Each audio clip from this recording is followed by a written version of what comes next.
अब आप देखिए इस बार के बजट में जो इंटरिम बजट हुआ था, 1 लाख डिजिटल विलेज बनने वाला है। ये काम भी, मेरी बात हो गई है हमारे सचिव से, आप ही को मिलने वाला है। अभी सिर्फ 700 हुआ है ना, तो ये 1.25 lakh optical fibre Bharat net, 1 lakh digital village. जैसा कि आप सभी को पता हुआ कि और 1 लाख डिजी गांव बनाने के लिए तैयार किया जा रहा है। 700 डिजी गांव बन के तैयार हो गया है और 1 लाख फिर से डिजिटल गांव बनाने की तैयारी में है। तो चलिए जानते हैं कि 1 लाख डिजी गांव बनाने की तैयारी में है, तो उसमें से किन किन वीएलई को डिजी गांव का काम मिलेगा। वीडियो आगे बढ़ने से पहले अगर आप हमारे चैनल को सब्सक्राइब नहीं किए हैं तो चैनल को सब्सक्राइब करके घंटी पर क्लिक करके ऑल पर प्रेस कर दें, ताकि हमारे आने वाले वीडियो का सभी इन्फॉर्मेशन सबसे पहले आप तक पहुंचे। जैसा कि रविशंकर प्रसाद सर ने बताया कि 700 डिजिटल विलेज बन चुका है, तो जिनका जिनका डिजिटल विलेज बन चुका है उसका अगर लिस्ट देखना चाहते हैं तो आप लोग को digitalvillage.in की वेबसाइट पे चले आना है। ये डिजिटल विलेज का एक ऑफिशियल वेबसाइट है। आप यहाँ से डिजिटल विलेज के बारे में पूरी जानकारी ले पाएंगे। और अगर आप लिस्ट में नाम देखना चाहते हैं तो यहाँ डिजिटल विलेज लिस्ट का एक ऑप्शन दिया गया है, आप इस पर क्लिक करके देख सकते हैं। जैसे ही डिजिटल विलेज लिस्ट पे क्लिक कीजिएगा तो यहाँ पे आपको कुछ इस तरह से इंटरफेस देखने को मिलेगा। आपको यहाँ पे सबसे पहले आपका जो स्टेट हो वो स्टेट सेलेक्ट कर लेना है। स्टेट सेलेक्ट करने के बाद आपका जो डिस्ट्रिक्ट है वो डिस्ट्रिक्ट सेलेक्ट कर लेना है और फिर ब्लॉक सेलेक्ट कर लेना है। और अगर यहाँ पे डिस्ट्रिक्ट नहीं आता है तो आपको स्टेट सेलेक्ट करके यहाँ सर्च पे क्लिक कर देना है। सर्च पे क्लिक करने के बाद अब आपका डिस्ट्रिक्ट आ जाएगा। आप जो भी डिस्ट्रिक्ट से हैं उस डिस्ट्रिक्ट को आपको सेलेक्ट कर लेना है। डिस्ट्रिक्ट सेलेक्ट कर लेने के बाद फिर से आपको यहाँ सर्च पे क्लिक कर देना है। सर्च करने के बाद अब आपका फिर ब्लॉक चुनने के लिए बोला जाएगा। आप जिस भी ब्लॉक से हैं वो ब्लॉक को यहाँ पे सेलेक्ट कर लेना है और फिर सर्च पे क्लिक कर देना है। और अगर आप जानना चाहते हैं कि डिजिटल विलेज में क्या क्या काम होता है तो आपको यहाँ पे सर्विसेज पे चले आना है। जैसे ही सर्विसेज पे आते हैं तो आपको यहाँ solar power, education service, digital health service, skill service, base line survey, awareness sampling and training program, इन सभी सर्विस डिजिटल गांव में होता है। वैसे वीएलई जो डिजिटल गांव का काम कर चुके हैं उन वीएलई को तो पता होगा।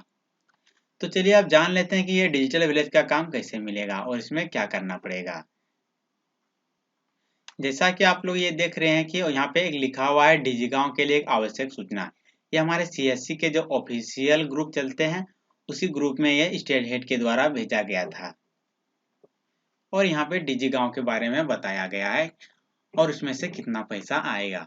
सबसे पहले नंबर पे आप देख पा रहे हैं डिजी गांव के लिए सर्वप्रथम अपने सेंटर को ऑरेंज कलर से पूरे सेंटर को पेंट करना है। यानी आपका जो भी सीएससी सेंटर है उस सेंटर को आपको ऑरेंज कलर से पेंट करना है और पेंटिंग के लिए 20,000 रुपया दिया जाएगा। जो भी पेंटिंग कीजिएगा उसका 20,000 रुपया दिया जाएगा। दूसरे नंबर पे है 5 सिस्टम के लिए लैब तैयार करना है जिसमें से कंप्यूटर सेट इंस्टॉल किया जा सके। आपके पास 5 कंप्यूटर होना आवश्यक है। जो 700 जो डिजिटल विलेज बना है उसमें से जिसका नाम आया था उनको 3 लैपटॉप और प्रिंटर दिया गया था। लेकिन अब जो 1 लाख डिजिटल विलेज बन रहा है क्या उसमें से 3 लैपटॉप और एक प्रिंटर दिया जाएगा?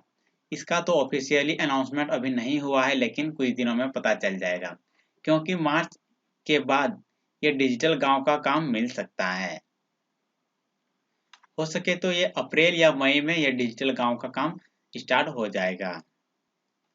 तीसरे नंबर पे आप देख पा रहे हैं 5 HDFC लोगो बनाना, यानी कि आपका जो HDFC का जो लोगो है वो लोगो बनाना पड़ेगा। अपने सेंटर के आसपास की दीवार पर जो सड़क गली आपके सेंटर की ओर जाता हो उसी रास्ते के दीवार में लोगो बनाना है। लोगो जिस भी दीवार में बनाएंगे उस दीवार को भी ऑरेंज करना है। यानी कि आपको जो अगर डिजिटल विलेज का काम मिला है तो आपको अपने सेंटर के आसपास के दीवार में सड़क या गली के किनारे में आपको HDFC लोगों का HDFC लोगों का HDFC लोगो बनाना पड़ेगा और जिस भी दीवार में HDFC का लोगो बनाएंगे उसमें ऑरेंज कलर से वो कलर होना चाहिए। फिर चौथे नंबर पे एक प्रिंटर खरीदना है जिसका बिल आपको जमा करना है। आप एक प्रिंटर खरीदेंगे।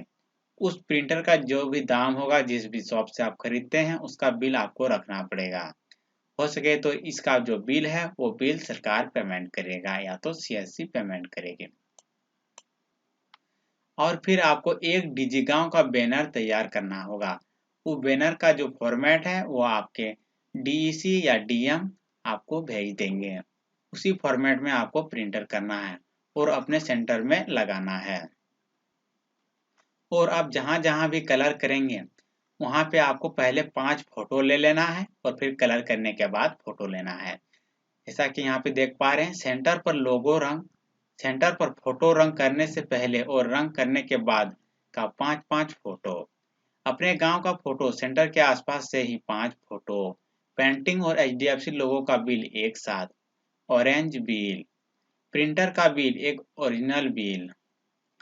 यानी जितना भी बिल होगा वो ओरिजिनल बिल आपको रखना पड़ेगा। और अगर डीजी गांव से रिलेटेड कोई भी अगर पैसा मांगता है तो आप किसी को पैसा ना दें। जैसा कि आप यहाँ पे भी देख पा रहे हैं, ध्यान दें। फ्रॉड कॉल से बचे। डीजी गांव के लिए किसी प्रकार का कोई शुल्क नहीं है। किसी भी प्रकार के लेन देन से बचे और तुरंत सूचना दें। यानी कि डीजी गांव जो भी है वो सिर्फ सीएससी डिस्ट्रिक्ट मैनेजर के द्वारा ही दिया जाएगा। अगर कोई फेसबुक या तो व्हाट्सएप या कोई भी कहीं दावा करता है कि नहीं आप मुझे पैसा दीजिए आपको डीजी गांव का काम मिल जाएगा, तो ऐसा नहीं होगा। आप लोग किसी का पैसा नहीं दें, नहीं तो आप धोखाधड़ी में आप ठगी का शिकार हो सकते हैं। इसीलिए डीजी गांव रिलेटेड किसी को भी पैसा ना दें। सीएससी रिलेटेड ही किसी को पैसा ना दें, नहीं तो आप ठगी का शिकार हो जाएंगे। जैसा कि आप यहाँ पे देख पा रहे हैं, डीजी गांव का लोगो इस प्रकार से रहेगा और ये ऑरेंज कलर से यहाँ पे दीवार या जो भी है उस सब में आपको पेंट करना होगा। एचडीएफसी का जो लोगो है वो 5 लोगो वहाँ इस प्रकार से है। आपको इस प्रकार से करना होगा अगर आपको डीजी गांव का काम मिलता है तो। अब चलिए जान लेते हैं कि डीजी गांव का काम किसको मिलेगा। जैसा कि हमारे व्हाट्सएप ग्रुप में भेजा गया है कि डीजी गांव का काम उसी को मिलेगा जो इन सर्विस में काम किया हो। पहला सर्विस है वो है पीएमजी दिशा। वैसे वीएलई जो पीएमजी दिशा में काम किए हैं उस वीएलई को तो डीजी गांव का काम मिलेगा ही मिलेगा। दूसरा सर्विस है डीजी पे। हालांकि डीजी पे का तो काम सभी वीएलई करते हैं, प्राय 1-2 वीएलई नहीं करते हैं, लेकिन अधिकतर वीएलई डीजी पे का काम करते हैं। तीसरे नंबर पे आपके पास बीसी पॉइंट होना जरूरी है। BC service and social security service including PMSBY, PMJJBY and APY. यानी कि ये पेंशन योजना है, जैसा कि अटल पेंशन योजना, इन सभी, प्रधानमंत्री सुरक्षा बीमा योजना, प्रधानमंत्री जीवन ज्योति बीमा योजना। अगर आप लोग इस योजना में काम नहीं किए हैं तो कर लें, नहीं तो आपको डीजी गांव का काम नहीं मिलेगा। चौथे नंबर पे है सीएससी टेलीमेडिसिन। टेलीमेडिसिन तो बहुत आसान है, ये तो कोई भी कर सकता है। अगर आप लोग को टेलीमेडिसिन के बारे में पता नहीं है तो हमें कमेंट करें, हम आप लोग को टेलीमेडिसिन के बारे में वीडियो बना के दे देंगे। पांचवें नंबर पे है सीएससी ई स्टोर ऑर्डर। आपको सीएससी से ग्रामीण ई स्टोर चलाना जरूरी है। अगर आप ग्रामीण स्टोर में काम नहीं करते हैं तो आपको डीजी गांव का काम नहीं मिल सकता है। फिर सिविल स्कोर। सिविल स्कोर तो प्राय सभी वीएलई कर ही लिए होंगे, क्योंकि कुछ दिन पहले फ्री में हो रहा था। और अगर सिविल स्कोर जनरेट अपना कर लिए हैं तो ये बहुत अच्छा बात है। छठे नंबर पे है फास्टैग। फास्टैग तो हर जगह होता नहीं है, ये तो कहीं कहीं होता है, या तो कुछ ही वीएलई फास्टैग में काम करते हैं। आठवें नंबर पे NPS and pension scheme including Atal pension योजना, प्रधानमंत्री श्रम योगी मानधन योजना, प्रधानमंत्री किसान मानधन योजना, प्रधानमंत्री व्यापारी मानधन योजना, जो कि कुछ दिन पहले ही स्टार्ट हुआ है। और ये जो सर्विस है इसमें ये बहुत अच्छा सर्विस है। आप अगर इसमें काम नहीं करते हैं तो इसमें भी आपको डीजी गांव का काम नहीं मिलेगा। 9वें नंबर पे है आयुष्मान भारत। आयुष्मान भारत के बारे में तो सभी को पता ही होगा। और 10वें नंबर पे है all insurance service including LIC, India first, NOPN general insurance, ये इंश्योरेंस के बारे में है। अगर आप लोग इंश्योरेंस में काम करते हैं तो बहुत बढ़िया है, क्योंकि इंश्योरेंस में जो भी यदि काम करते हैं उसमें भी बहुत अच्छा बेनिफिट है। अगर आप लोग इन सभी सर्विस में काम करते हैं तो आप लोग को डीजी गांव का काम मिलने से कोई नहीं रोक सकता है। डीजी गांव में जो VLE का जो लिस्ट आता है वो ऑटोमेटिकली स्टेट टीम और सेंट्रल टीम के द्वारा आता है। उसमें से डिस्ट्रिक्ट मैनेजर कुछ नहीं कर सकते हैं।